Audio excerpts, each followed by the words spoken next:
I'm Melissa Reynolds, 34, standing in my father's attorney's office as my brother Trevor smirks at me across the mahogany table. "Enjoy your crumbling money pit, sis," he whispers as Dad's will grants him the family business worth millions while I inherit our childhood home. Trevor mockingly tosses me the old house keys, laughing about how he'll be running Reynolds Construction while I'm fixing leaky pipes. What he doesn't know is that I've just caught the attorney giving me a peculiar look like he's hiding something explosive. The real inheritance bombshell is about to drop, and Trevor's smug smile won't last long. If you're watching this and have ever been underestimated by family, you know exactly how that moment felt. The sting of disrespect mixed with the quiet certainty that karma has other plans. I'd love to know where you're watching from today. Drop your location in the comments below and hit that subscribe button if family drama stories like mine resonate with you. Trust me, what happens next in this inheritance nightmare might be the most satisfying family justice you'll see all week. Growing up as the artistic daughter in a construction family dynasty wasn't easy. My father, Harold Reynolds, built Reynolds Construction from a small local contractor into a regional powerhouse worth millions. While he respected craftsmanship and vision, he always seemed to value my brother's business acumen more than my creative eye. That's not to say we didn't have our moments. The old Victorian family home, a stunning Queen Anne with intricate woodwork that had been in our family for 3 generations, became our unexpected bonding place. When I was 12, Dad found me sketching the ornate banister in the foyer. Instead of shooing me away to do homework, he sat beside me and showed me how each spindle had been hand-carved by my great-grandfather. "This house has soul, Melissa," he told me, running his weathered hand along the polished wood. "Trevor sees buildings as assets on a spreadsheet. You see their heart." It was one of the few times he acknowledged my perspective had value. For 3 summers, starting when I was 12, Dad taught me restoration techniques in that house. We'd spend weekends refinishing the library bookshelves or repairing ornate ceiling medallions. He was different there, more patient, less the hard-driving businessman. Mom would bring us lemonade, smiling at how we'd both get equally covered in sawdust despite the 40-year age difference between us. My mother, Eleanor, was my greatest champion. While Dad groomed Trevor for business succession, Mom nurtured my artistic talents. She was the one who encouraged me to pursue interior design, who hung my first watercolors in her sitting room, who told me that seeing beauty in old things was a gift not everyone possessed. When cancer took her 5 years ago, something fundamental shifted in our family dynamic. Trevor, 4 years my senior at 38, had already been working in the business since he was 16. He started in the summers hauling lumber and learning construction basics, but Dad fast-tracked him through every department. When Trevor finished his business degree, paid entirely by Dad, he stepped immediately into an executive position. The employees respected Dad but whispered about nepotism when it came to my brother. I noticed Trevor changing as he rose through the ranks. The brother who once pushed me on the tire swing became increasingly fixated on profit margins and expansion opportunities. His natural competitiveness morphed into something harder, especially after he married Heather, whose family's old money had apparently taught her that worth was measured by the square footage of your vacation home. After Mom died, the rift between us widened significantly. During the Christmas gathering 3 years ago, Trevor cornered me by the punch bowl, champagne loosening his usually calculated demeanor. "So, how's the little design business going, Mel? Still helping old ladies pick curtains that match their cats?" he asked loudly enough that Dad's business associates turned to listen. "I help clients create homes they love," I responded, trying to maintain dignity while feeling my cheeks burn. "Dad built an empire while you're playing with fabric swatches," he continued. "Thank God one of us inherited actual business sense." I excused myself before responding with something I'd regret. What hurt most wasn't Trevor's dismissal of my career but seeing Dad standing nearby, saying nothing to defend me or my choices. Despite this tension, I made it a point to check on Dad regularly, especially after his health began to decline. I'd stop by the family home where he still lived alone, bringing dinner or just sitting with him in the evenings. Trevor's visits became increasingly business-focused, short meetings in Dad's home office where they'd discuss quarterly projections rather than how Dad was actually feeling. When Dad received his terminal cancer diagnosis 8 months ago, I took an indefinite leave from my struggling design firm to care for him. Trevor continued his regular schedule, stopping by for brief updates that seemed more about maintaining control than connecting with our dying father. I became intimately familiar with Dad's medication schedule, his good and bad days, the small comforts that eased his pain. In his final weeks, Dad became unusually reflective. "There's true value and there's perceived value, Melissa," he told me one evening as I helped him to bed. I worry Trevor never learned the difference. At the time, I thought it was just the philosophical musings of a man facing mortality. Now I understand he was trying to tell me something important. During those last days, I discovered a set of leather-bound journals in Dad's nightstand. When I asked about them, he smiled weakly and said, "Some puzzles solve themselves in time." Between his care needs and my exhaustion, I never found the opportunity to read them before he passed away. I had no idea then how prophetic his words would prove to be.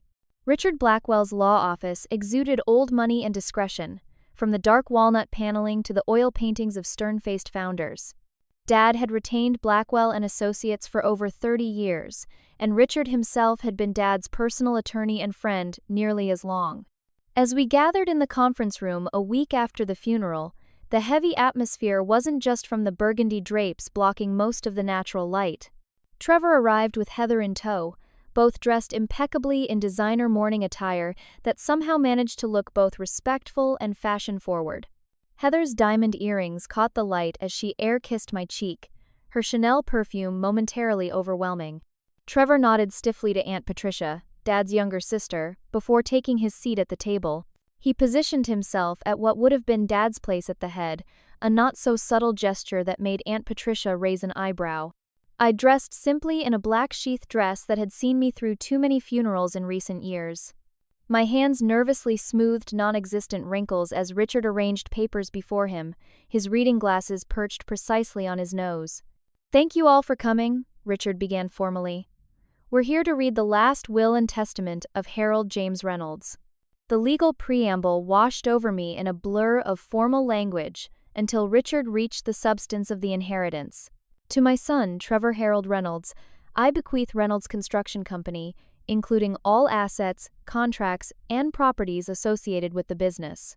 Richard paused as Trevor straightened in his chair, a smile playing at the corner of his mouth. "The current valuation stands at approximately $15 million.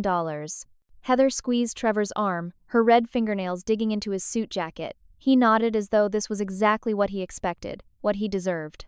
"To my daughter Melissa Eleanor Reynolds," Richard continued, glancing up at me, "I leave the family home at 423 Oakwood Avenue, including all furnishings and personal effects contained therein." The room fell silent. I felt a hot flush creep up my neck as the disparity sank in. The old Victorian, while beautiful, needed considerable work. Its market value might reach $400,000 on a good day.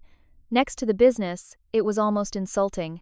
Trevor didn't bother hiding his smirk as Richard continued with smaller bequests to longtime employees. When the formal reading concluded, Trevor stood and immediately began discussing transition plans with Richard. "I'll want to review all contracts by next week," he announced, pulling out his phone to schedule meetings. "And we should discuss the West Side development project." Dad was hesitant, but I see significant potential there. Heather sidled up to me, adjusting her designer handbag on her arm. "Don't worry. We'll give you a fair price when you decide to sell that old place. It's far too much house for one person, and the property taxes alone." She let the sentence hang meaningfully. "I'm not selling," I responded automatically, though I had no idea how I'd afford to keep it. "Well, at least you'll have somewhere to display your little paintings," she smiled with false sympathy. "Though, personally, I can't wait to finally modernize that mausoleum. Trevor and I have been telling Harold for years to sell it and build something worthy of the Reynolds name." I bit my tongue, knowing any response would only provide ammunition. Trevor jangled his car keys impatiently. "Heather, we've got that lunch with the Stevensons. Melissa, good luck with the house. I hope you've got a good plumber on speed dial." He tossed something toward me that I instinctively caught. The old house keys, attached to a worn leather keychain Dad had carried for decades. The casual disrespect of the gesture left me speechless. As they swept out the door, Trevor called over his shoulder, "Richard, I'll have my assistant schedule time next week to go over operational details." The room emptied quickly, leaving just Richard, Aunt Patricia, and me. Patricia squeezed my hand gently. Your father loved you very much, Melissa, more than you know. With a meaningful look at Richard, she excused herself, promising to call me later. Richard busied himself organizing papers until we were truly alone. Then his professional demeanor softened slightly. Melissa, there's some additional paperwork regarding your inheritance that requires your attention, he said carefully. More paperwork? I asked dully, still processing the lopsided inheritance. Is there a problem with the house transfer? Not at all, Richard replied, checking his watch. But perhaps we should discuss this privately, after you've had some time to process today's events. Before I could question him further, he produced a sealed envelope from his briefcase. The front bore my name in Dad's distinctive handwriting with the instruction, to be delivered to Melissa Reynolds in private after my will reading. Your father was very specific about the timing and privacy of this delivery, Richard explained, handing me the envelope. I suggest you read it when you're alone. If you have questions afterward, call me directly on my personal line. He wrote a number on his business card and passed it to me. Richard, what is this about? I asked, the envelope suddenly heavy in my hands. He removed his glasses, polishing them deliberately before answering. Harold was a very shrewd man who always played the long game, Melissa. That's all I can say for now.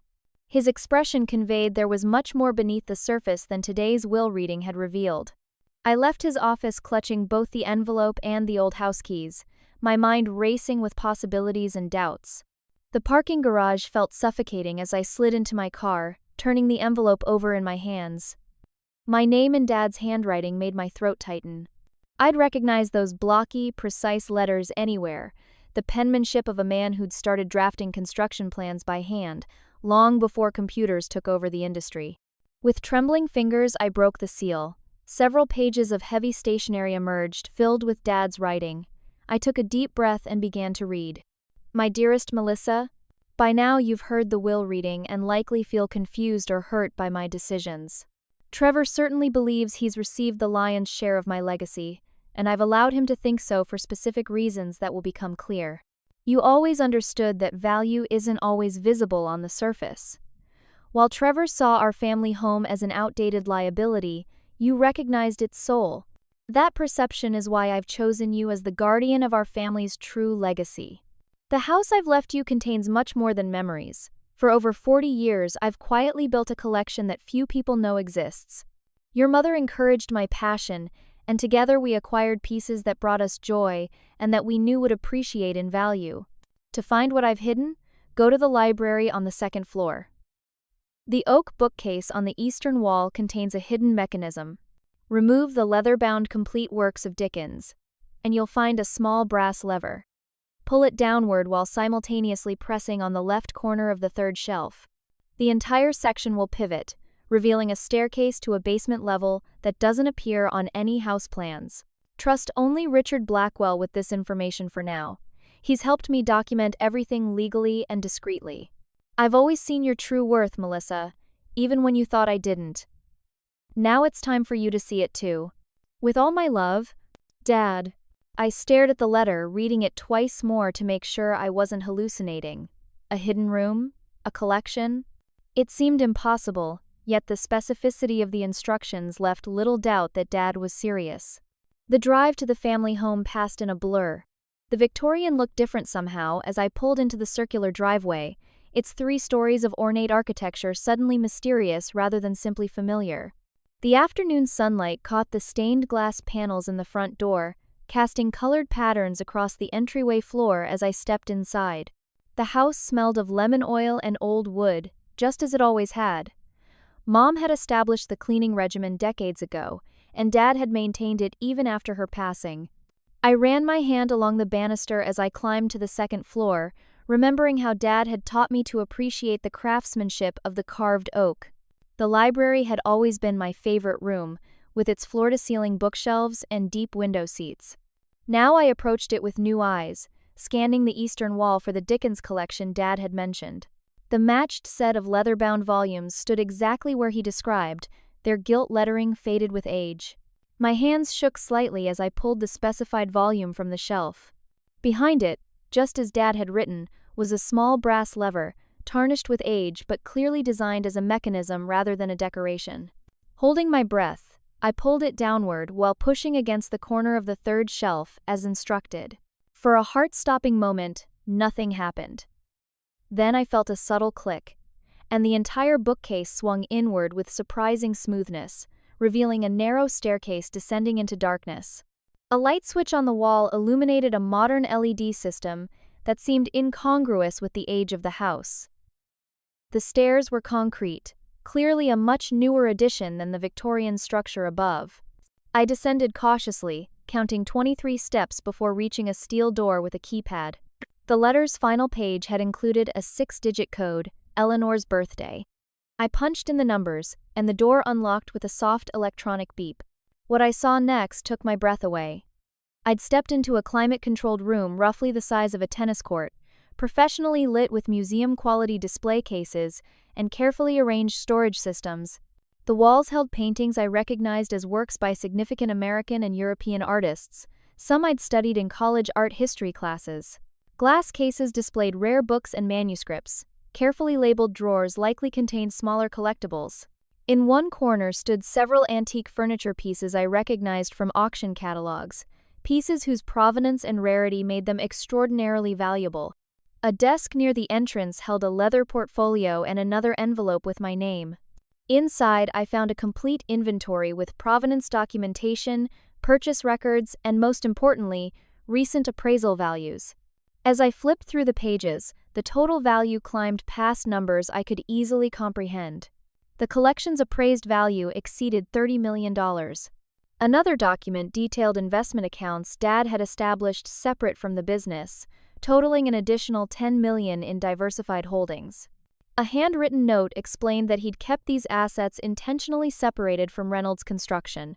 Trevor's increasing appetite for risk worried me, Dad had written. He sees the business as a vehicle for rapid expansion rather than the legacy of quality we built. I've watched him push for shortcuts I wouldn't tolerate. This separate portfolio ensures that regardless of what happens with the company, our family's true wealth remains protected. The final page of documentation hit me like a physical blow. Dad had written, "Trevor wants business power. You appreciate true value. I've given you both exactly what you'll best steward. The house has always been meant for you, Melissa. The business is Trevor's test, and I've arranged matters carefully should he fail that test. Richard can explain the contingencies I've put in place." I sank into an antique chair, overwhelmed by the implications. Dad hadn't shortchanged me at all. He'd entrusted me with the bulk of his true wealth, hidden literally beneath the surface of what Trevor considered a worthless inheritance. The question now was what to do with this knowledge, and how Trevor would react when he inevitably discovered it. A week passed while I consulted with art experts who verified the collection's authenticity and extraordinary value. I'd sworn them to confidentiality, following Richard's advice to keep the discovery quiet until we'd established a comprehensive security and insurance plan. The specialists confirmed what the documentation had stated. Dad had assembled a world-class collection of American art and antiques, with several museum-quality pieces that would create a sensation if they ever came to market. I was still processing this revelation when Trevor arrived unannounced at the house. His sleek BMW pulled into the driveway as I was unpacking boxes in the kitchen, having decided to move in permanently despite the maintenance challenges. "Decided to play house after all?" Trevor asked, strolling in without knocking. He surveyed the kitchen with undisguised disdain, running a finger along the vintage countertop. "This place is a money pit, Mel. The wiring alone would cost a fortune to bring up to code."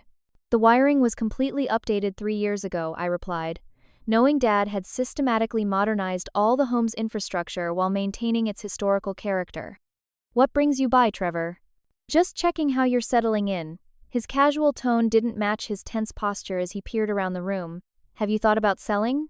"I know a developer who'd give you a fair price, considering the location. You could buy a nice condo and have cash left over." I studied my brother's face, noting new stress lines around his eyes. "I'm not interested in selling." "Don't be stubborn," he snapped, then immediately forced a smile. "I mean, be practical. A house this size has enormous carrying costs. Property taxes alone must be what, $8,000 annually?" "I can manage," I replied. though I had initially worried about exactly that before discovering Dad's financial provisions. Trevor paced the kitchen, picking up and setting down a ceramic bowl Mom had loved. "Look, I could offer you $500,000 right now. That's well above market for a house that needs this much work." The lowball offer confirmed my suspicions. Trevor needed cash, and quickly. "Why the sudden interest in real estate investment?" I asked. "I thought you were focused on expanding the business." A flash of something crossed his face: anxiety, perhaps even fear before his expression hardened. "Just trying to help my little sister out," he said tersely. "But if you want to drain your savings maintaining this museum piece, that's your problem." After Trevor left, his uncharacteristic desperation nagged at me. Reynolds Construction had always been profitable and had substantial cash reserves when Dad was at the helm. What could have changed so dramatically in just a week? The next day, I arranged lunch with Martin Kelly, the company's long-serving CFO who had been Dad's friend for decades. Martin had always been kind to me, sneaking me butterscotch candies when I'd visit the office as a child. I hoped his loyalty to Dad might outweigh whatever allegiance he now owed Trevor. We met at a quiet bistro far from the company headquarters. Martin looked tired, the kind of bone-deep weariness that comes from more than just long hours. "Thank you for meeting me," I said after we'd ordered. "How are things at Reynolds?" Martin glanced around before answering. Challenging, he said carefully, "Your brother has ambitious plans." "Ambitious how?" Martin sighed. "Trevor's pursuing aggressive expansion. He's leveraging company assets to acquire competitors and land for speculative development. The West Side project alone has tied up nearly 20% of our operating capital, and we haven't even broken ground." "Dad always maintained conservative debt ratios," I noted, remembering overhearing business discussions. "Harold believed in sustainable growth and quality work," Martin agreed. "Trevor believes in making a splash. He's terminated relationships with suppliers your father used for decades in favor of cheaper alternatives." "That doesn't sound like the Reynolds way," I murmured, thinking of Dad's insistence on using the best materials available. "It's not," Martin confirmed grimly. 3 project managers have resigned already. They refuse to put their professional reputations behind inferior work." He hesitated, then added, "Trevor's also looking at selling the custom home division to focus on commercial development. It's our highest quality segment but has lower profit margins." By the end of lunch, a disturbing picture had emerged. Trevor was dismantling Dad's carefully built business model in favor of rapid expansion and quick profits. Worse, he was alienating the skilled employees and loyal clients who had been the company's backbone. Over the following days, Trevor's financial pressure became increasingly evident. I received multiple texts asking if I'd reconsidered his offer on the house, each time with slightly more money but greater urgency. Meanwhile, I noticed construction equipment being sold off from company yards, presumably to generate cash flow. Heather began calling about family heirlooms she claimed Trevor had been promised, specifically asking about artwork and antiques. Her sudden interest in items she'd previously dismissed as dusty old junk confirmed my suspicion that they were aware of at least some portion of Dad's collection, though clearly not its full extent or location. The situation came to a head when I returned from a meeting with Richard to find Trevor walking prospective buyers through my house without permission. An expensively dressed couple was measuring the library while Trevor pointed out how easily the space could be modernized. "What do you think you're doing?" I demanded, blocking their access to the rest of the second floor. "Just showing some friends the potential," Trevor replied smoothly. "The Brightons are developers with an impressive portfolio of historic renovations. This property isn't for sale," I stated firmly. "Please leave immediately." The couple retreated awkwardly while Trevor remained, his facade of control slipping once we were alone. "Why are you being so difficult?" he hissed. "You can't afford this place, and we both know it. Stop playing house and be sensible for once." "This is my home now, Trevor. You have no right to bring strangers in without my permission." "Right? Let's talk about rights," he snapped. "I built that company alongside Dad for 20 years while you were playing with paint samples. I deserve everything he left me and more. Is that why you're running Reynolds Construction into the ground?" I shot back. "Martin told me what you're doing. Dad would be ashamed." Trevor's face contorted with rage, then abruptly shifted to something more calculating. "You've been talking to Martin? Interesting. Did he mention the company's liquidity issues?" The construction loans coming due? The suppliers threatening to pull credit terms? What have you done? I whispered. I've been ambitious, he replied defensively. The market shifted. Some investments haven't paid off as quickly as projected. It's temporary. Is that why you're so desperate for cash that you'd sell off Dad's legacy piece by piece? Trevor paced the room, running his hand through his perfectly styled hair. For a moment, he looked vulnerable, even scared. You don't understand business, Melissa. Sometimes you have to take risks to grow. Dad understood business perfectly, I countered. He built something sustainable that you're tearing apart for quick profits. Trevor's expression hardened again. Dad's methods were outdated. He was too cautious, too concerned with his precious reputation instead of maximizing returns. His reputation for quality and integrity is what built Reynolds Construction, and his sentimental attachment to employees and craftsmanship limited its potential. Trevor shot back. Do you have any idea how much more profitable we could be with prefabricated components instead of custom work? How much faster we could grow if we weren't playing babysitter to 3 generations of the same family working for us? In that moment, I truly saw how fundamentally Trevor had misunderstood our father's vision. Dad's will had conditions attached to your inheritance, didn't it? I asked, suddenly understanding Richard's cryptic comments. Trevor's expression confirmed my suspicion before he could deny it. Minor stipulations, he dismissed. Standard business continuity language. That you're violating, I pressed. What exactly does the will say about how you're supposed to run the company, Trevor? His face flushed. Stay out of business matters you don't understand, Melissa. Focus on redecorating your little dollhouse here and leave Reynolds Construction to me. As he stormed out, slamming the front door hard enough to rattle the stained glass, I knew it was time to speak with Richard again. Trevor wasn't just changing Dad's business model. He was potentially violating legal conditions of his inheritance. The implications could be explosive for all of us.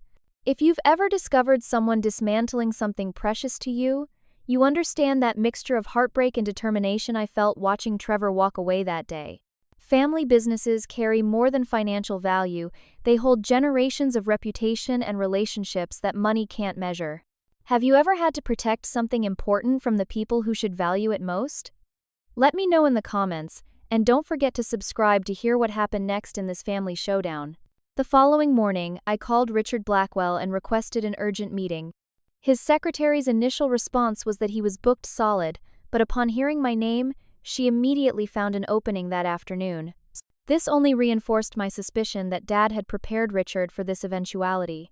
Richard's corner office offered a commanding view of the city skyline, including the distinctive Reynolds Construction headquarters building downtown. I wondered if this was intentional, a subtle reminder of his connection to the city's business community. I need to know about the conditions in Dad's will regarding Trevor's inheritance, I stated directly after declining his offer of coffee. Richard nodded, seemingly unsurprised. I've been expecting this conversation. What prompted your inquiry? I detailed Trevor's business decisions as reported by Martin, his deteriorating behavior, and his desperate attempts to access cash through selling company assets and pressuring me about the house.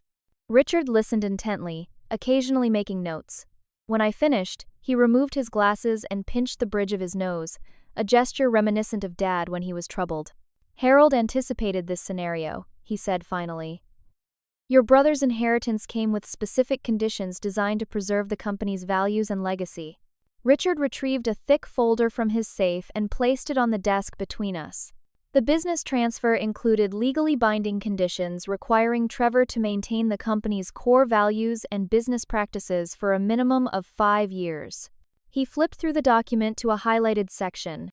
Specifically, Trevor must maintain quality standards established under Harold's leadership, retain at least 85% of the senior staff, continue the custom home division, maintain conservative debt ratios, and uphold the company's commitments to clients and employees.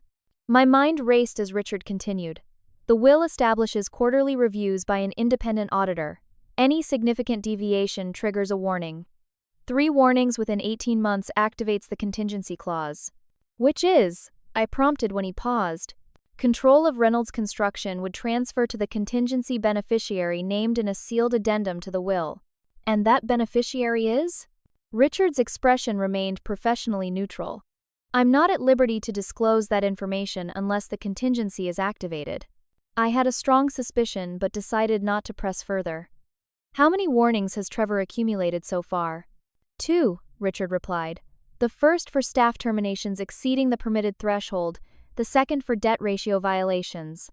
The auditor is currently reviewing the recent equipment sales and quality standard changes, which will likely trigger the third warning. Trevor knows about these conditions? He signed acknowledgement of all terms before taking control, Richard confirmed. Harold made the conditions clear, though your brother may have underestimated how seriously they would be enforced. Why would Dad do this? I asked, though I was beginning to understand. Richard's professional demeanor softened slightly. Your father spent 40 years building Reynolds Construction. It wasn't just a business to him, it was his life's work and his legacy. He wanted to give Trevor the opportunity to lead, but not at the cost of destroying everything Harold had built. He turned to gaze out at the Reynolds headquarters visible through his window. Harold came to me about 3 years ago, concerned about Trevor's changing approach to business. Trevor was pushing for rapid expansion, cheaper materials, more leveraged investments. Harold wanted safeguards in place. This timeline aligned with when Trevor's personality seemed to shift most dramatically, especially after his marriage to Heather, whose family apparently valued prestige over principles. Harold hoped Trevor would rise to the responsibility, Richard continued. The conditions were designed as guardrails, not traps. He wanted Trevor to succeed on merit, not fail by abandoning the values that made the company successful in the first place. My mind flashed to the countless dinners where Dad had emphasized that Reynolds Construction's reputation for quality and integrity was its most valuable asset. Trevor had always seemed impatient with these lectures, eager to discuss expansion opportunities instead. There's historical context here that may help you understand, Richard added. Your grandfather left the business to Harold under similar conditions after Harold's older brother showed poor judgment in some early ventures. Your father benefited from those guardrails and wanted to extend the same protection to the company under Trevor's leadership. This family history was news to me. Dad had rarely spoken of his older brother, who had died before I was born. I'd never known there had been a succession issue in the previous generation. What happens now? I asked. The auditor will complete the current review. If, as expected, it results in a third warning, I'll be legally obligated to execute the contingency clause. Control of Reynolds Construction will transfer according to Harold's instructions. And if that contingency beneficiary is me? I asked directly. Richard's expression remained carefully neutral. If that were the case, you would need to decide whether to assume control or designate a management team to run the company according to your father's established principles. We spent the next hour discussing the legal mechanics of how such a transition would work. Richard outlined the documentation I should gather from Martin regarding Trevor's business decisions and the timeline for the auditor's report. As our meeting concluded, Richard handed me a USB drive. Your father recorded several video messages explaining his decisions. He asked that I give you this if and when the contingency process began. I believe it may answer questions that legal documents cannot. Back at home, I plugged the drive into my laptop. Dad's face appeared on screen, thinner than I remembered him in his prime but with clear eyes and the same commanding presence he'd always possessed. The timestamp showed the recording was made approximately 6 months before his diagnosis. Melissa, he began, if you're watching this, it means Trevor has chosen a path I feared he might. I want you to understand that the measures I put in place aren't about punishing him or favoring you. They're about protecting what 3 generations of our family have built. Dad explained how he'd watched Trevor's business philosophy diverge from the Reynolds tradition of quality, stability, and integrity.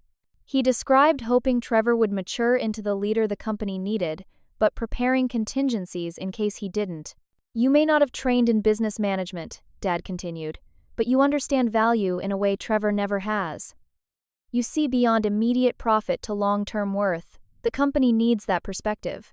He detailed resources I could draw upon trusted advisors, longtime employees who embodied the company's values, mentors who could guide me through the transition if it became necessary. I'm not asking you to become me, he emphasized. I'm asking you to be the guardian of principles that matter. How you do that is your decision, and I trust you to find your own path. The video ended with Dad looking directly into the camera, his expression softening. I'm proud of you, Melissa. I always have been, even when I struggled to show it. You have more of what Reynolds Construction truly needs than you realize. As the screen went dark, I felt both the weight of potential responsibility and a strange sense of peace. Dad had seen my worth even when I thought he didn't. More importantly, he'd trusted me with his legacy, not out of favoritism but because he believed I would protect what truly mattered. I contacted Martin that evening to request documentation of Trevor's business decisions, explaining that I was exercising legal rights as a family member with potential contingency interests. Though clearly uncomfortable, Martin agreed to provide records of the most concerning changes Trevor had implemented. The picture that emerged was worse than I'd initially understood. Trevor had leveraged the company to dangerous levels, pursuing speculative developments while neglecting the established business relationships that had been Reynolds Construction's foundation. Quality control reports showed alarming deficiencies in recent projects. Employee turnover had reached unprecedented levels. Most disturbing was evidence that Trevor was preparing to sell the company's headquarters building designed by Dad himself and considered the physical embodiment of Reynolds Construction's permanence in the community to a commercial developer who planned to convert it to luxury condominiums. The contingency clause in Dad's will wasn't just a safeguard anymore. It had become a necessary rescue operation for a family legacy in imminent danger of collapse. The formal notice of will violation arrived at Reynolds Construction headquarters on a Tuesday morning. Richard had advised me to stay away from the office that day, a suggestion I appreciated when Martin called to describe the aftermath. Trevor received the documents during the executive team meeting, Martin reported. His voice lowered as though he feared being overheard. He didn't take it well. Define didn't take it well, I prompted. He threw a crystal paperweight through the boardroom window, then fired the assistant who attempted to clean it up, Martin replied grimly. When I tried to explain the financial implications, he accused me of conspiring against him. By evening, Trevor's rage had found a new target. My phone lit up with his calls, which I declined after the first one devolved into incoherent shouting. His voicemails grew increasingly threatening. "You think you can steal my company?" his voice hissed in one message. "Dad built that business for me. You're nothing but a spoiled princess playing with his sympathy. I'll burn that house to the ground before I let you take what's mine." I forwarded the messages to Richard, who immediately filed for a temporary restraining order. "Trevor's emotional state makes him unpredictable," Richard cautioned. "Take security precautions with both yourself and the house." Trevor's next move was more calculated. Aunt Patricia called to ask if I was getting the help I needed for my condition. Confused, I pressed for details. "Trevor's concerned about your mental health," she explained hesitantly. "He said you've been having paranoid episodes, making wild accusations. Something about hidden treasures and conspiracies?" I realized Trevor was attempting to discredit me to the family by suggesting I was mentally unstable. "Patricia, Trevor is trying to manipulate you because he's violated the terms of Dad's will." "I'm perfectly fine." A pause on the line. "I wondered," she admitted. "It didn't sound like you, and Trevor's been different lately. More like his uncle than his father?" This comparison to Dad's brother, apparently the source of previous succession issues, seemed to trouble her deeply. By the end of our conversation, Patricia promised to reserve judgment until she had more facts. Trevor's tactics escalated when a building inspector appeared at the house, citing an anonymous complaint about structural issues. The inspector, clearly uncomfortable, admitted he knew Trevor personally from the country club. His inspection found no violations, but the message was clear. Trevor would use any connection available to pressure me. The following night, I woke to the security system's alarm. Someone had broken the glass on the rear kitchen door. By the time police arrived, the intruder was gone, but they had clearly targeted the library, where books had been pulled from shelves and the antique desk ransacked. Thankfully, I had already relocated Dad's letters and documentation to a safe deposit box at Richard's suggestion. The break-in crossed a line. Richard immediately filed for an emergency hearing regarding the will violations, arguing that Trevor's deteriorating behavior posed a threat to both family assets and personal safety. Trevor's discovery that I knew about the hidden collection became evident when Heather called Patricia, dramatically concerned about my hallucinations regarding secret rooms and missing millions. Patricia, now suspicious of their motives, simply advised Heather that old houses often held surprises. As legal proceedings accelerated, Trevor launched a PR offensive. He gave interviews to local business publications, portraying himself as the rightful successor fighting against a jealous sister who'd never contributed to the company's success. Reynolds Construction thrived under my leadership alongside my father, he told the Business Journal, conveniently omitting that his leadership had lasted barely 2 weeks since Dad's death. Now we face interference from someone with no construction experience or business acumen. The business community's response was mixed.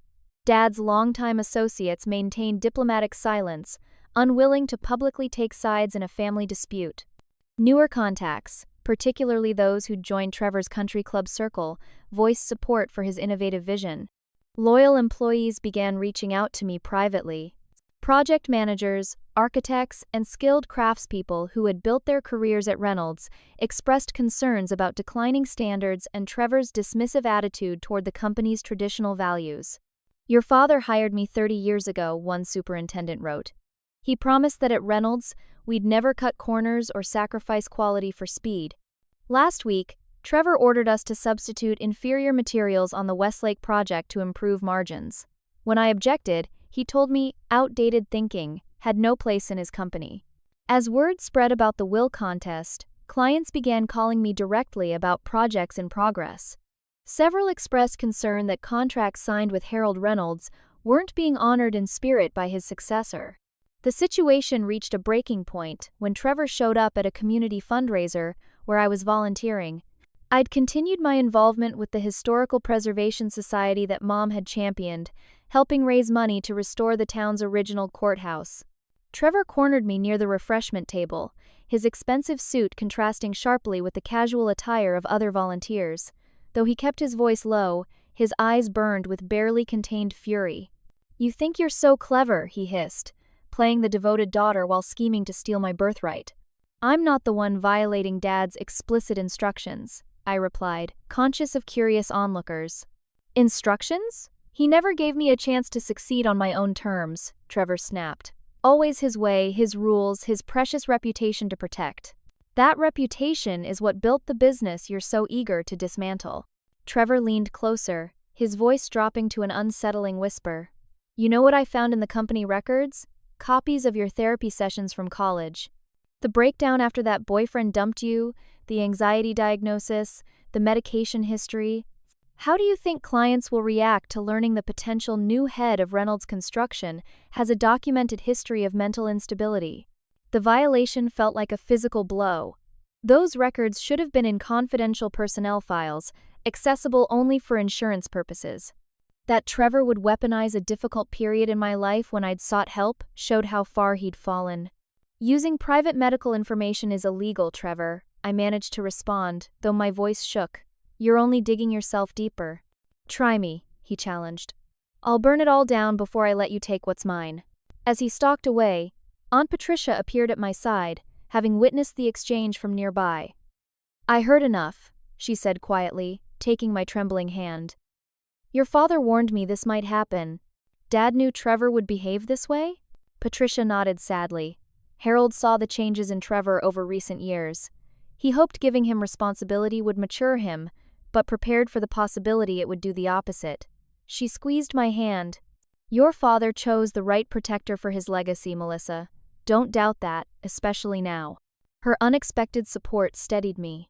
As Trevor's behavior grew more erratic and threatening, I found strength in the growing certainty that Dad had been right. This wasn't just about inheritance or money anymore. It was about protecting the values that had defined Reynolds for 3 generations from someone willing to destroy them for his own gain. The week before the court hearing, my preparation intensified. Richard assembled a specialized legal team including Diane Winters, an inheritance law expert, and Michael Chen, who specialized in family business succession disputes. Their offices became a war room where we developed our strategy for protecting Dad's legacy. "Trevor will rely on emotional appeals about birthright and tradition," Diane explained during one session. "We'll counter with documentation of specific will violations and evidence of his intent to dismantle core business elements." Michael warned me that family business disputes were rarely clean or simple.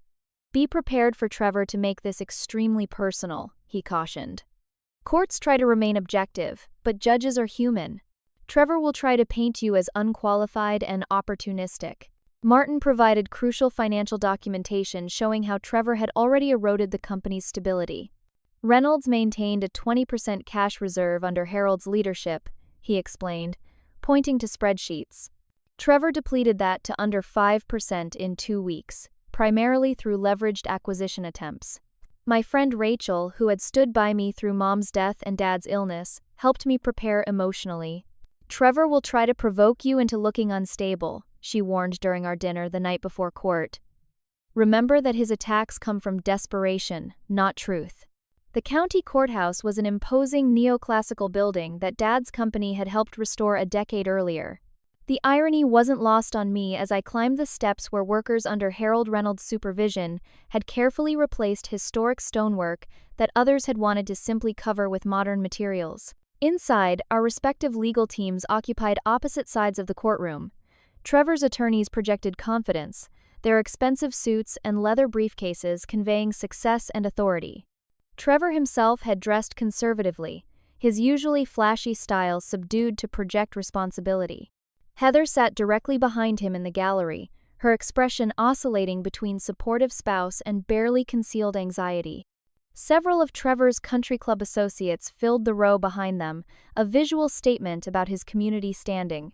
On our side sat Martin, Aunt Patricia, and a surprising number of longtime Reynolds employees who had taken personal time to attend. Richard had advised against actively recruiting company staff to appear, making their voluntary presence all the more meaningful. Judge Eleanor Harmon, a veteran jurist with a reputation for no-nonsense efficiency, entered and quickly established that emotional appeals would find little traction in her courtroom. This court's purpose is to determine whether conditions established in Harold Reynolds' will have been violated, and if so, what remedies are appropriate, she stated firmly. Family dynamics and personal feelings, while understandably intense, are relevant only insofar as they impact the legal questions before us. Trevor's lead attorney, James Wilson, opened with a polished narrative about family tradition and business continuity. For generations, Reynolds Construction has passed from father to son, with each new leader bringing fresh vision while honoring the company's foundation. He began smoothly.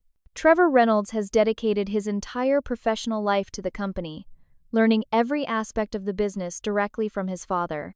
Wilson portrayed Trevor as an innovator hampered by outdated restrictions.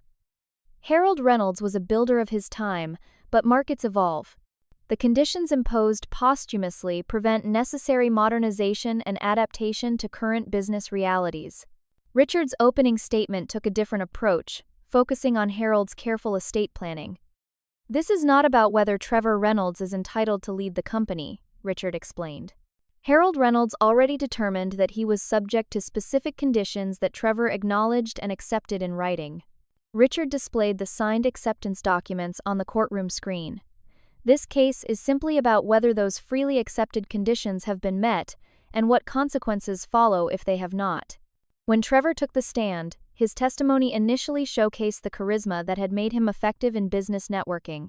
He spoke confidently about his 20 years with the company, emphasizing his leadership roles and close relationship with Harold. My father and I built the modern version of Reynolds Construction together, Trevor claimed. He taught me everything I know about the business and supported my vision for its future. Did that vision include selling the custom homes division? Richard asked during cross-examination. Trevor's smile tightened. I've considered restructuring underperforming segments to maximize shareholder value. Is shareholder value your primary concern as Reynolds Construction's leader? Richard pressed. It's a private company, but yes, profitability matters, Trevor responded. More than the quality standards explicitly protected in your inheritance conditions?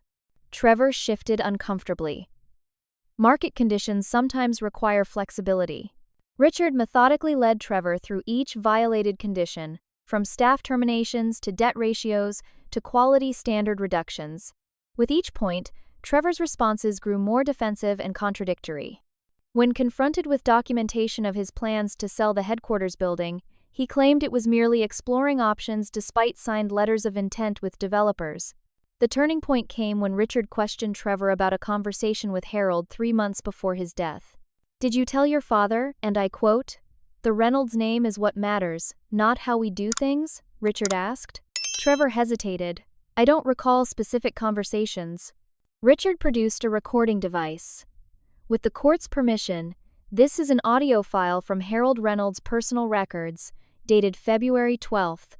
The judge allowed the evidence, and Harold's voice filled the courtroom, discussing company values with Trevor. When Harold emphasized maintaining quality standards even at the cost of growth rate, Trevor's recorded voice responded with the exact quote Richard had referenced, adding, "Nobody cares about craftsmanship anymore, Dad. They care about the brand and the price point." Trevor's face flushed as Harold's recorded response followed. "If you believe that, you don't understand what makes Reynolds Construction valuable at all."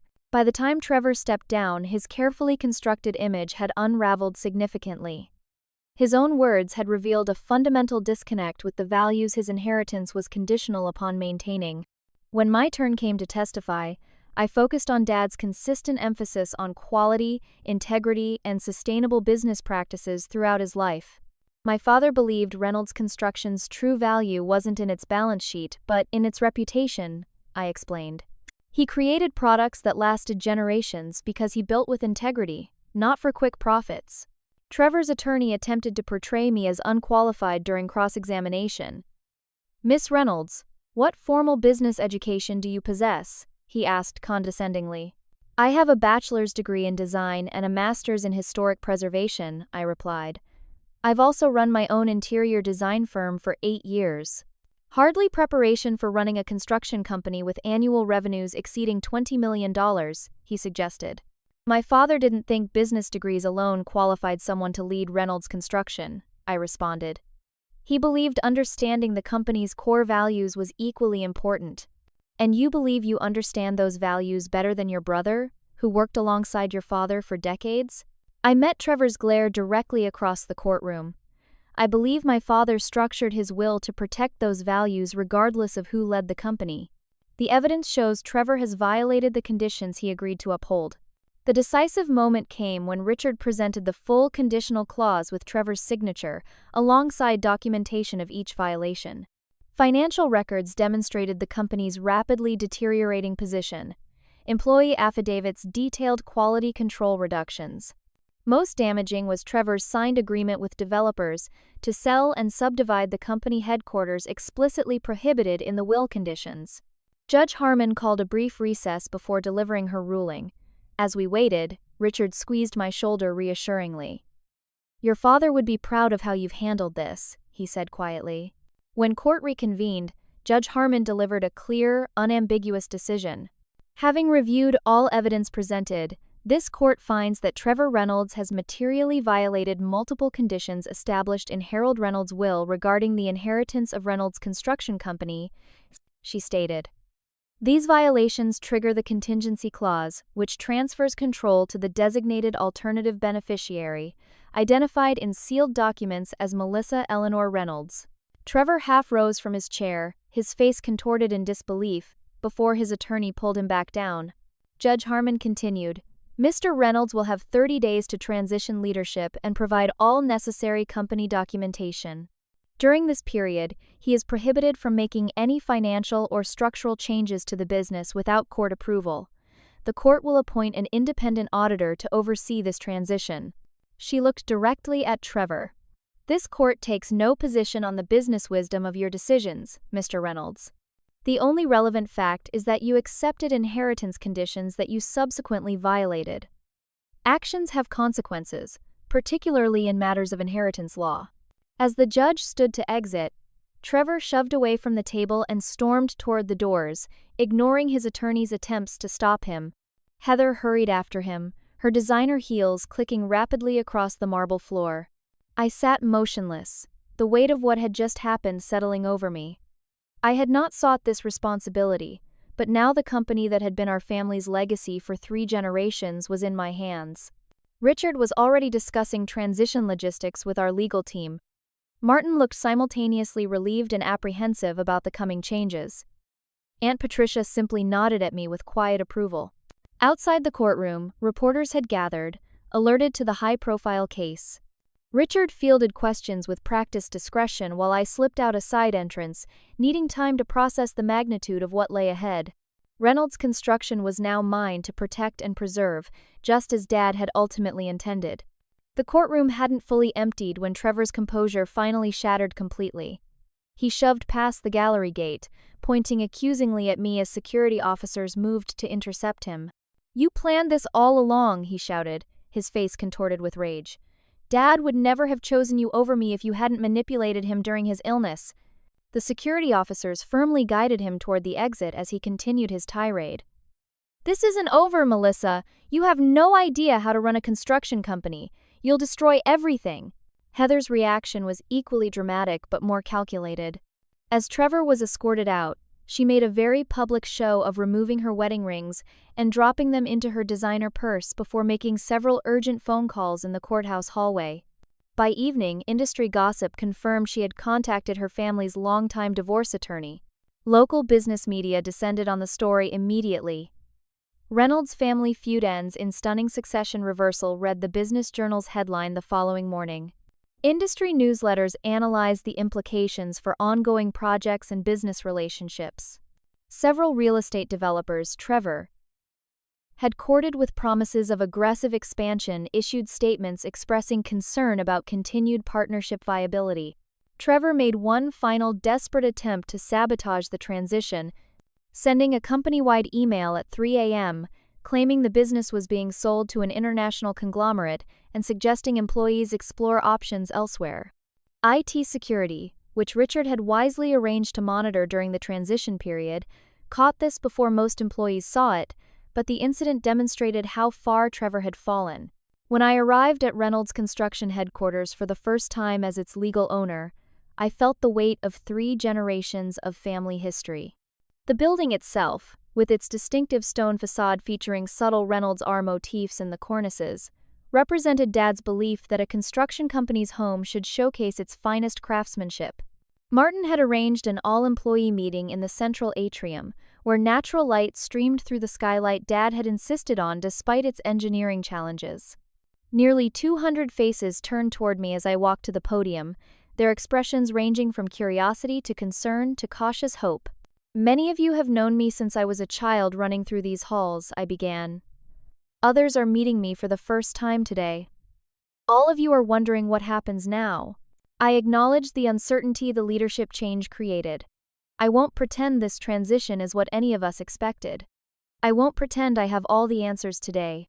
What I can promise is that Reynolds Construction will return to the principles my father established: quality work, fair treatment of employees and clients, and business decisions that consider long-term value over short-term profits.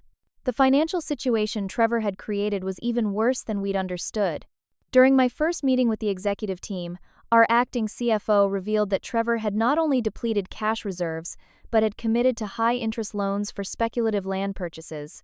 Several major clients had placed projects on hold during the leadership uncertainty, creating immediate cash flow challenges. "We're not insolvent," Martin explained, "but we're operating with significantly reduced margins for error." Harold would have considered our current financial position recklessly exposed. I spent that first week meeting with department heads, visiting active construction sites, and reviewing project portfolios.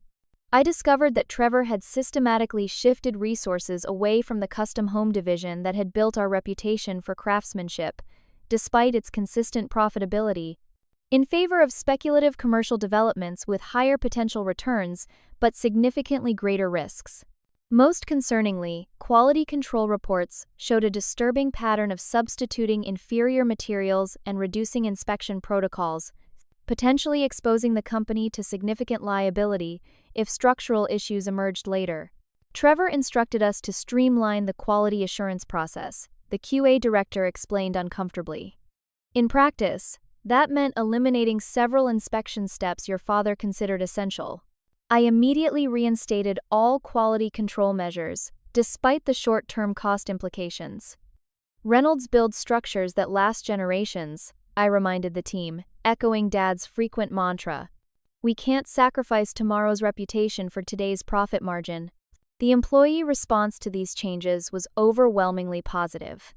Within days, 3 project managers who had resigned under Trevor's leadership reached out about returning. Longtime clients who had placed projects on hold began cautiously re-engaging. Meanwhile, Trevor's departure turned increasingly bitter. He refused to attend transition meetings, forcing us to work through attorneys for essential information transfers. He and Heather vacated their country club membership, with a public scene about the club's disloyalty in not taking sides in the dispute. Industry contacts reported Trevor making disparaging comments about the company's future at business functions, suggesting Reynolds would fail within a year under my leadership. These predictions found little traction once it became known that Trevor had nearly driven the company to insolvency in just weeks. The final confrontation came when Trevor appeared unannounced at Dad's office, my office, now 3 weeks after the court ruling. He had somehow convinced the security desk to let him up, likely trading on long-time relationships with staff who hadn't fully processed the leadership change. I was reviewing project files when he burst in, still possessing the physical keys to the executive suite. Seeing him standing in the doorway of the office where Dad had built the company's reputation brick by brick created a surreal moment of déjà vu and dissonance. "Enjoying the view from the throne?" Trevor asked bitterly, gesturing to Dad's old desk where I, Saturday. "This isn't a social visit, Trevor. What do you want?" He moved further into the office, glancing contemptuously at the project photos I'd added to the walls alongside Dad's quality work that merged historical preservation with modern function, reflecting my vision for the company's future. "I came for Dad's personal items," he claimed, though we both knew those had been distributed according to the will weeks earlier. "There's nothing here that belongs to you anymore," I replied evenly. Trevor paced the office like a caged animal, finally stopping at the window overlooking the city where Reynolds buildings formed distinctive landmarks on the skyline. "You have no idea what you've done," he said. "This company needed to evolve. Dad's methods were becoming obsolete." "Dad's methods built everything you see out that window," I countered. "Quality never becomes obsolete." "Quality doesn't matter if you're bankrupt because you can't compete on price and timeline," Trevor snapped. "The market doesn't care about craftsmanship anymore. Clients want fast and cheap." "Then they should hire someone else," I said simply. "Reynolds isn't fast and cheap. Never has been, never will be." Trevor turned, his expression a mixture of anger and something that might have been regret. "You're going to fail spectacularly, you know that? You'll come begging for my help when reality hits. If I need advice on how to nearly bankrupt a thriving company in 2 weeks, you'll be my first call." His face flushed. "I made decisions for growth. Dad was content to stagnate with his precious reputation while competitors ate into our market share.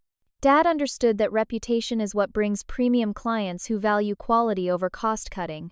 Those clients are already returning now that they know Reynolds stands for integrity again."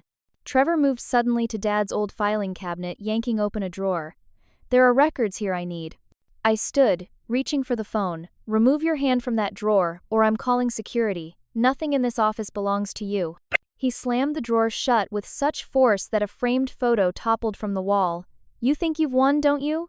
The favorite daughter swooping in to save Daddy's legacy from the evil son? This isn't about winning, Trevor.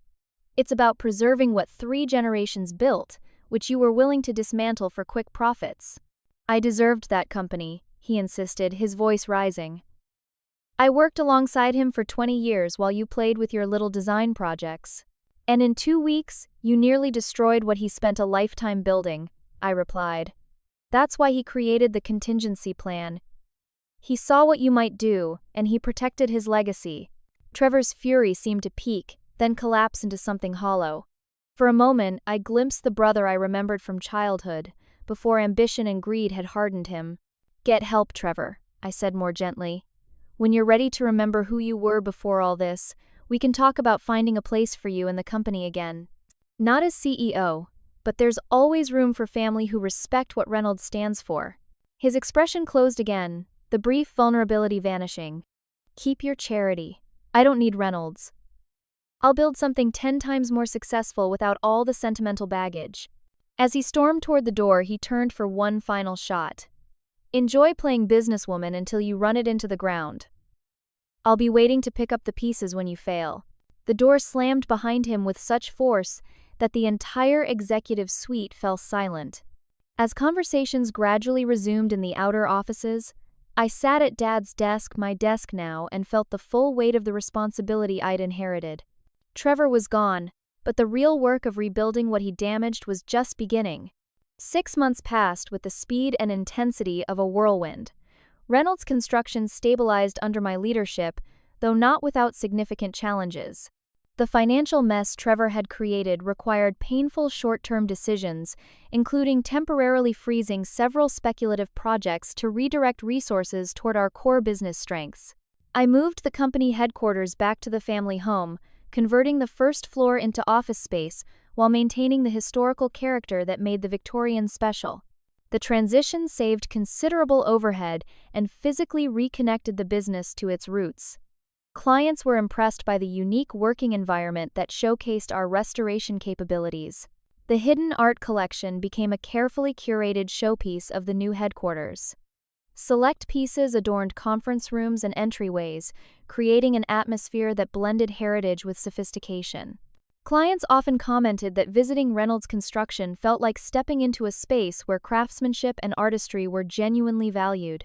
"Your father would approve," Martin remarked during our quarterly financial review, looking around at what the space had become, practical but meaningful, using resources wisely without sacrificing quality. The business transformation went deeper than aesthetics. I reorganized the company structure to better integrate my design background with our construction expertise. We launched a historic restoration division that quickly attracted prestigious projects from clients who valued our unique combination of skills. The first showcase project, renovating the county's oldest church while making it structurally sound for another century, received national architectural recognition. Most surprisingly, I discovered a natural aptitude for the business aspects of leadership. The same attention to detail that served me in design transferred well to financial analysis.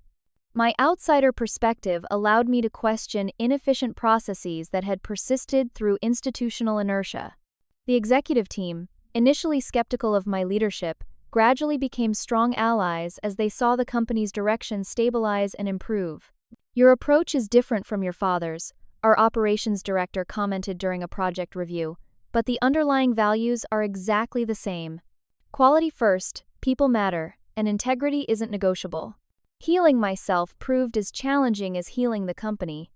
I found a therapist who specialized in family business trauma, working through the complex emotions Trevor's betrayal had triggered.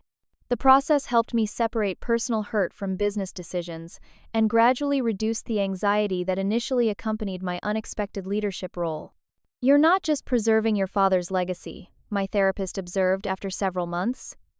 "You're creating your own version of it, something that honors the past while reflecting your unique strengths." These sessions helped me recognize that despite being thrust into leadership through conflict, I genuinely enjoyed much of my new role. The satisfaction of seeing projects completed with excellence, of creating structures that would serve communities for generations, resonated deeply with values I'd always held. I began cautiously dating again, having postponed my personal life during Dad's illness and the subsequent business crisis. James, an architectural historian I met through the Preservation Society, understood both my creative and business worlds without feeling threatened by either. His perspective outside the family drama provided welcome balance. The most unexpected development came 8 months after the court decision. An email arrived from Switzerland, the address immediately recognizable despite years of estrangement. "Trevor. Melissa," it began without preamble. "You'll be interested to know that Heather and I have finalized our divorce. Turns out, losing access to the Reynolds name and resources substantially diminished my appeal as a husband. She's already engaged to a hedge fund manager with a more impressive portfolio." The message continued, surprisingly reflective for Trevor. "I've been consulting with European development firms. The perspective of distance has been clarifying. I still believe the company needed modernization, but I recognize my approach was destructive rather than evolutionary. Dad would have said I was tearing down the foundation to remodel the kitchen." He stopped short of a direct apology but acknowledged his behavior had been beneath the standards of the Reynolds name. He closed with a tentative question about whether any professional relationship might be possible in the future, not as CEO, but perhaps in international business development where my network remains strong. I read the email several times, emotions cycling through anger, vindication, and finally cautious hope. Trevor had hurt me deeply, both personally and professionally. Yet he was still my brother, and his message showed the first glimmers of the person he'd been before ambition consumed him. My response was carefully measured, acknowledging his outreach, expressing condolences about his divorce despite the circumstances, and leaving the door slightly open to future professional discussions once trust can be rebuilt.